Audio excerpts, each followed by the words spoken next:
Hi అండి, welcome to my channel. ఇవాల్టి మన ఛానల్లో ఒక హెల్దీ రెసిపీ అయితే చూపించబోతున్నాను.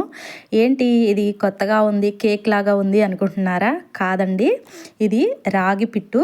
కేరళ స్టైల్లో నేను ఇక్కడ రాగి పిట్టుని ఎలా ప్రిపేర్ చేసుకోవాలో చూపించబోతున్నాను. రాగి పిట్టుని ప్రిపేర్ చేసుకోవటం కోసం చాలామంది మిషన్లు వాడుతూ ఉంటారు కదా, బట్ అలా మిషన్ లేకుండా కూడా ప్రిపేర్ చేసుకోవచ్చు. ఇంకా మరికొందరు అయితే క్లాత్తో పెట్టి ప్రిపేర్ చేస్తూ ఉంటారు. బట్ అలా కాకుండా సింపుల్గా అందరికీ ఇంట్లో ఉండే వాటితో వస్తువులతోనే ప్రిపేర్ చేసి చూపించబోతున్నాను. ఎక్కడా మిస్ చేయకుండా అయితే చూసేసేయండి. రాగి పిట్టిని ప్రిపేర్ చేయడం కోసం నేను కూడా ఖాళీగా ఉన్న ఒక బౌల్ తీసుకుని అందులోనికి 1 కప్పు దాకా రాగి పిట్టిని తీసుకుని అందులోనికి ఒక పించ్ ఆఫ్ సాల్ట్ తీసుకున్నాను అనమాట. ఇక్కడ చూపించే విధంగా అయితే వాటర్ని కొంచెం కొంచెం లైట్గా తీసుకుని ఇలా ఫింగర్స్తో మాత్రమే కలుపుకోవాలండి. మరీ ఎక్కువ తీసుకోకూడదు, చపాతీ పిండికి కలిపినట్లుగా ఆ విధంగా కాదండి. జస్ట్ ఇవి తడి పొడిగా కలుపుకోవాలన్నమాట. ఉండలేమీ లేకుండా చక్కగా కలుపుకోవాలి. ఎంత కలిపినా సరే ఉండలు వస్తూనే ఉంటాయి.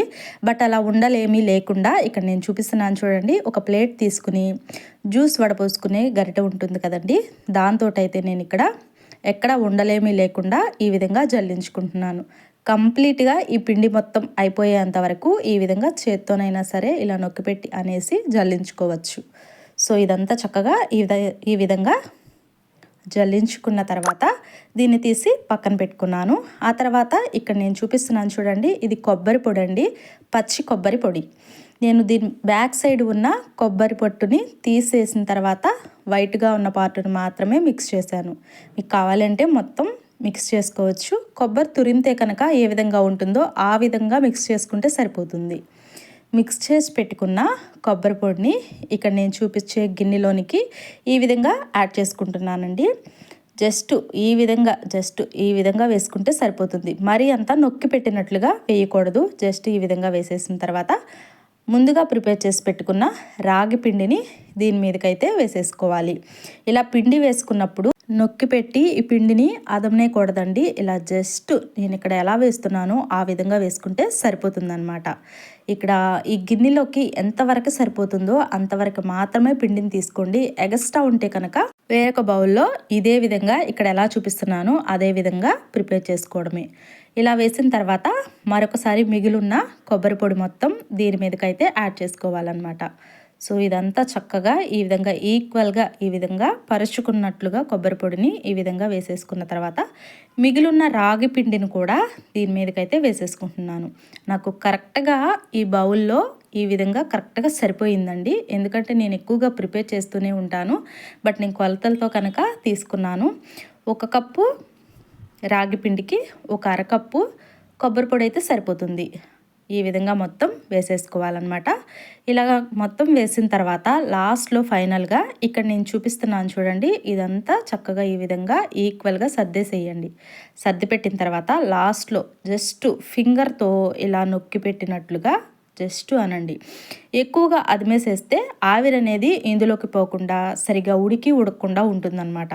జస్ట్ ఈ విధంగా వేసుకున్నట్లయితే కంప్లీట్గా చక్కగా ఆవిరంతా దీనిలోకి వెళ్ళి మంచిగా లోపల కొబ్బరి రాగిపిండు లోపల ఉన్న పాటుతో సహా నీట్గా చక్కగా ఉడుకుతుంది. చూపిస్తున్నాను చూడండి, ఈ విధంగా ఉంటే సరిపోతుంది. లాస్ట్ ఫైనల్లో జస్ట్ చేతిని తడుపుకుని ఆ వాటర్ని దీని మీదగా ఇలా జీలకరిస్తున్నట్లు అనుకుంటే సరిపోతుందండి. ఆ తర్వాత దీని మీద మూత పెట్టుకోవడమే. మూత పెట్టుకుని ఇడ్లీ పాత్ర కానీ లేదా కొంచెం వెడల్పుగా ఉన్న గిన్నె కానీ తీసుకుని అందులోనికి ఒక పెద్ద గ్లాస్ వాటర్ అయితే తీసుకోండి. లేదా ఇక్కడ నేను చూపించే ఫింగర్ చూపిస్తున్నాను చూడండి, ఇంతవరకు వాటర్ పోసుకుంటే సరిపోతుంది. ఇందులోకి ఒక స్టాండ్ పెట్టుకుని దీని మీద ఒక ప్లేట్ అయితే పెట్టుకుంటున్నాను. డైరెక్ట్గా ఇలా అయినా పెట్టుకోవచ్చు, బట్ ఇలానే పెట్టుకుంటే వాటర్ అనేది పొంగి ఇందులోకి అయితే పడతాయి అన్నమాట. అందువలన ప్లేట్ అయితే కింద పెట్టుకున్న తర్వాత ఈ గిన్నెను ఇందులోకి పెట్టుకోవాలి. ఆ తర్వాత మూత పెట్టుకుని గ్యాస్ని మీడియంలో పెట్టి జస్ట్ ఒక 15 నిమిషాలు ఉడికించండి. 15 నిమిషాలు ఉడికితే సరిపోతుందండి. అంతకన్నా ఎక్కువసేపు ఉడకనివ్వద్దు, అంతకన్నా తక్కువసేపు ఉడకనివ్వద్దు. కరెక్ట్గా ఒక 15 నిమిషాలు ఉడికితే సరిపోతుంది. ఒక 15 నిమిషాల తర్వాత నేను ఇక్కడ మూత ఓపెన్ చేసి మీకు ఇక్కడ చూపిస్తున్నాను చూడండి. ఈ పిండి అంటే రాగి పిట్టు మీకు ఉడికిందా లేదా అని తెలియటానికి జస్ట్ దీన్ని పట్టుకుని నలపండి. ఆ పిండిని ఇలా నలిపితే ఉండలాగా ఫామ్ అవ్వాలి. ఇక్కడ నేను చూపిస్తున్నాను చూడండి, ఈ విధంగా ఉండాలన్నమాట. ఇలా ఉంటే సరిపోతుందండి. ఆల్మోస్ట్ చక్కగా ఉడికిపోయినట్లే. స్టవ్ ఆఫ్ చేసేసుకుని ఆ తర్వాత ఈ బౌల్ తీసి పక్కన పెట్టేసుకోండి. ఈ బౌల్ని ప్లేట్ పెట్టి దీన్ని ఉల్టా చేయండి. ఈ విధంగా ఉల్టా చేసి చక్కగా తీసేసినట్లయితే నీట్గా చక్కగా పర్ఫెక్ట్గా వచ్చేస్తుందండి. ఎక్కడ అంటుకోకుండా మంచిగా ఉడికి మంచిగా వస్తుందన్నమాట. చూసారు కదా, ప్లేట్ కూడా చక్కగా నీట్గా వచ్చేసేసింది.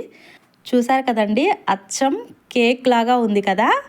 పిల్లలు కూడా అదే అనుకుంటారనమాట. చాలా ఇష్టంగా తినేస్తారు. ఇలా కనుక డెకరేషన్ చేసి మంచిగా కేరళ స్టైల్లో రాగి పిట్టిని కనుక ప్రిపేర్ చేసి పిల్లలకి చూపించి కనుక పెట్టారంటే ఫటాఫట్ 2-3 గిన్నెలు తినేస్తారు. నేను గ్యారంటీ ఇస్తానండి.